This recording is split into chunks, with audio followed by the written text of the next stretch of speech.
नमस्कार मैत्रिणींनो, आज आपण बनवणार खुसखुशीत आणि खूप अशा लेअरच्या शंकरपाळ्या। तर त्यासाठी सर्वात अगोदर आपल्याला लागणार आहे एक पातेलं। पातेल्यामध्ये आपल्याला पाऊण वाटी साखर टाकून घ्यायची आणि त्यानंतर एक ग्लास पाणी टाकून आपल्याला साखर व्यवस्थित विरघळून घ्यायची अशा प्रकारे।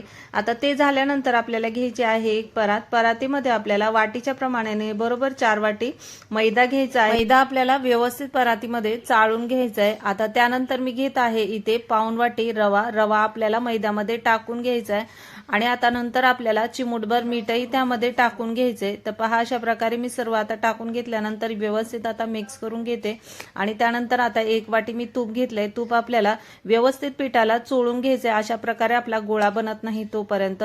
आता साखरेचं पाणी हे आपलं विरघळून झाल्यानंतर आता आपण पिठामध्ये टाकून व्यवस्थित असं घट्टसर आपल्याला हे पीठ मळायचंय। जास्त दाबून दाबून आपल्याला हे पीठ मळायचं नाही, हलक्या हाताने आपल्याला अशा प्रकारे पीठ मळून घ्यायचंय। आता पीठ मळून झाल्यानंतर आपल्याला सर्व गोळे बनवून ठेवायचे। पहा अशा प्रकारे हलक्या हाताने आपल्याला गोळे बनवून घ्यायचे, जास्त दाबून दाबून आपल्याला गोळे बनवून घ्यायचे नाही।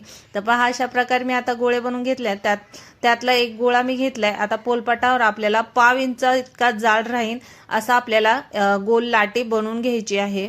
तर पहा अशा प्रकारे मी आता लाटी बनवून घेते। तर पाव इंच जाड राहील इतकी लाटी आपल्याला बनवायची आहे, जाडसर। तर पहा अशा प्रकारे मी लाटी बनवून घेतली। आता त्याच्या कडा आपल्याला साईडच्या कट करून घ्यायच्यात। चौकोनी आकारामध्ये आपल्याला अशा प्रकारे आता कडा कट करून घेतल्यानंतर आता चौकोनी आकारामध्येच आपल्याला शंकरपाळ्या अशा प्रकारे कापून घ्यायच्यात। तर अशा प्रकारे आता शंकरपाळ्या कापून झाल्यानंतर मी कढईमध्ये तेल गरम करून घेते। तर तेल आपलं जास्त गरम करायचं नाही, की तेल आपलं कितपत गरम झालंय ते ओळखण्यासाठी आपण एक शंकरपाळी टाकून घेऊ। शंकरपाळी बुडबुडी येऊन वरती आली म्हणजे समजायचं आपलं तेल नॉर्मल टेम्परेचरवर गरम झालेलं आहे। आता सर्व शंकरपाळ्या मी कापून घेतलेल्या तेलामध्ये टाकून घेते। आता आपल्याला हे खालीवर करून नंतर शंकरपाळ्या तळून घ्यायच्यात। तर पहा मी खालीवर करून शंकरपाळ्या अशा प्रकारे तळून घेतल्यात। तर आपल्या शंकरपाळ्यांना खूप सारे लेयर्स पण आलेले आहेत।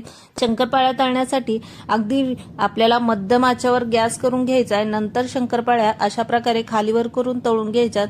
तर हलकासा रंग आपला शंकरपाळ्याचा बदली झालेला आहे।